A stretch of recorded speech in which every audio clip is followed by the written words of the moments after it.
कुखुराहरू चाहिँ यस्तो छ, लोकल पनि छ, गिरिराज पनि छ, भाले पनि बाँच्न थालेछ हिजोदेखि। यो कालीले आज अन्डा पार्यो कि पारेन, 2 दिन भइसक्यो नपारेको। ए आज पारेछ है एकजना, एउटा अन्डा पारेछ। यहाँनिर डोकोको अन्डा पारेर ठाउँ चाहिँ यस्तो बनाइदिन्छौँ। यस्तो हुन्छ, लोकल अन्डा चाहिँ सेतो हुन्छ तर सानो हुन्छ, तर खानु मिठो हुन्छ।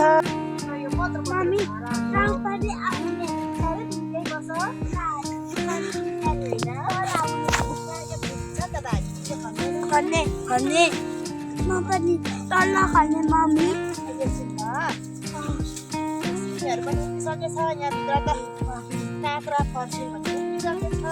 कहिले निस्किन्छ लसुन चाहिँ?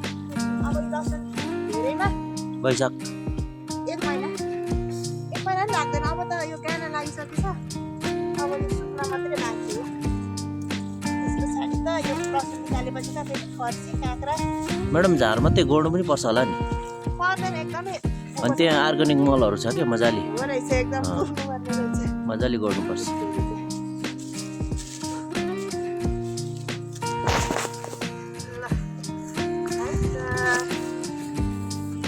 लसुनले यो वर्ष त राम्रो साथ दियो है। लसुनले चाहिँ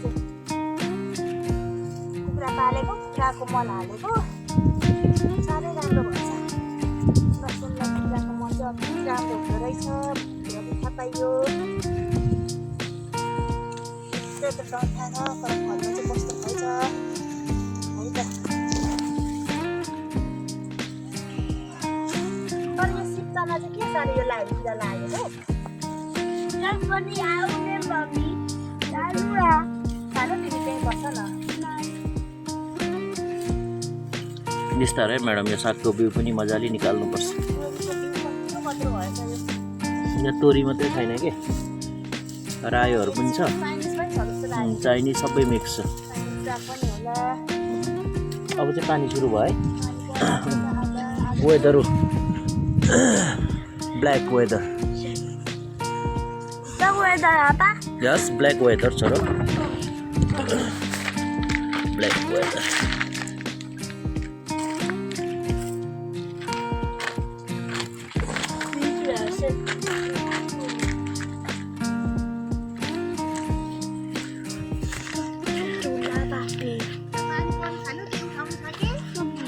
भइसक्यो लगभग।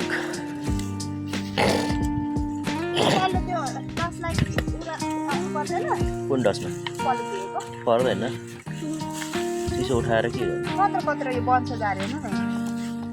त्यो ऊ थियो के, सागको बिउ थियो, त्यही भएर तिनीहरूले सेकिरहेको थियो कि। त्यो साग निकालेपछि खुल्ला भयो नि त।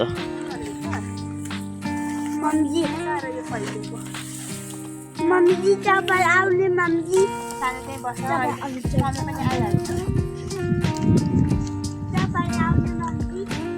अब तोरी र सागको बिउ लास्ट यो निकाल्नु पर्ने हामीले।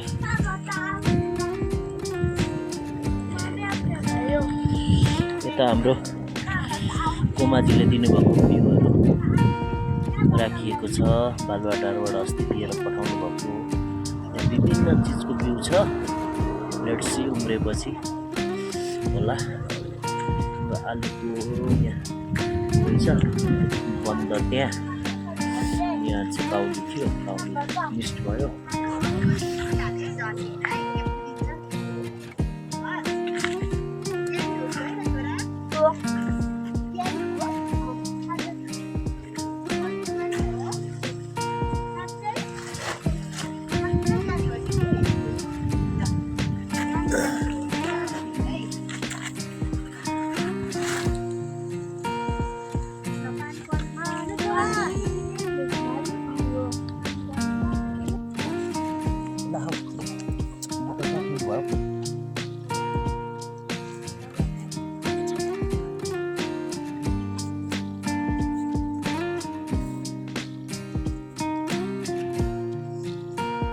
भाइ हजुर छोरी बोलाको बोलाइ छ, हामी काम सकेको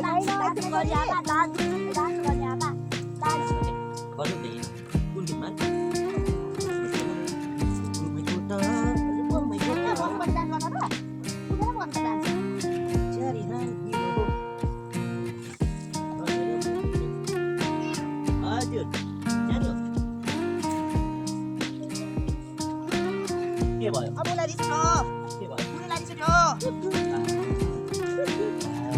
कुरा त्यसो भएर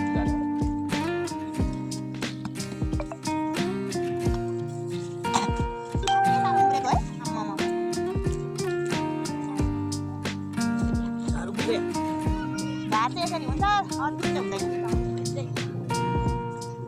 यस्तै रहेछ यो झारबाट सिक्नुपर्छ के नराम्रो चिज चाहिँ फैलिँदो रहेछ राम्रो कुरालाई धेरै गोलमेल चाहिने रहेछ ज्यू फैलिँदैन त्यसै हो नराम्रो कुराको जालो धेरै छ यो संसारमा राम्रो कुराको छैन प्रकृतिमै त्यस्तो रहेछ नि त हजुर हजुर छोरी म त गएँ छोरीले साह्रै बोलायो म गएँ बाई यसो बाई बाई चियारु चाहिँ जानुहोस् न भित्र त्यो घर अगाडिको पनि पर गरिहाल्ने के मम्मी हामी लु त तपाईँ जानुहोस् घर गाडीको त बुनुलाई उता बोलाउँदा पनि भइहाल्छ नि उतापट्टि खास हावा चल्दैन नि त किन नचल्नु उतैबाट आएको हावा नि त यो अनि एकछिन खेलोस् न त बाहिर उत्तरबाट आएको हावा टोपी सोपी लाएर लेख निकाल्छु म हजुर लु म आएँ आमा भन्यो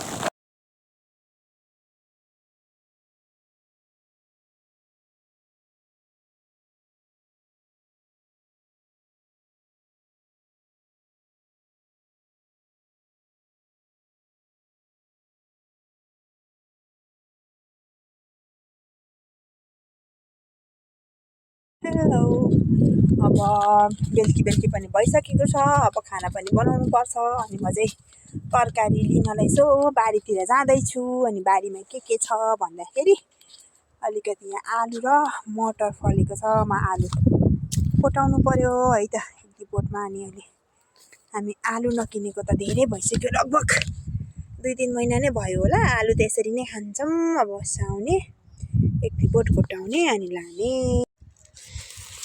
माया तिमीलाई गर्छु म धेरै नै ना ना ना ना ना ना ना ना ना ना आलु पनि खोइ कुनै बोटमा चाहिँ राम्रै फलेको छ कुनैमा चाहिँ यस्तो छ मल बिउ पानी नमिलेर हो कि भन्छु आलु अहिलेलाई यति भए पुग्छ अब मटरको साह्रै अलिअलि फला छ लानु पर्यो आलु र मटर कोसाको तरकारी बनाउनु पर्यो आजलाई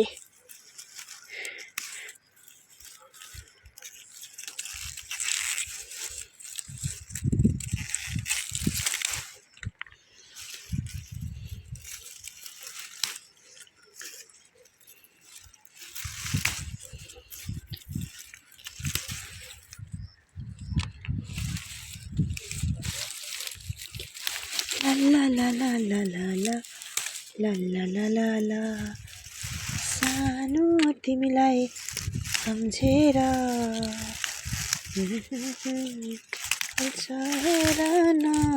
आयो आजलाई पुग्छ तरकारी छ एउटा लसुन पनि उखालेर लानु पर्यो कताको लैजाउँ कस्तो राम्रो हौ चियाहरू त यता हेर्दै त हेर त मैले फोटो खिच्दैछु राम्रो लेख ल उस्तै आउँदैन आउँछ आमा लेख लेख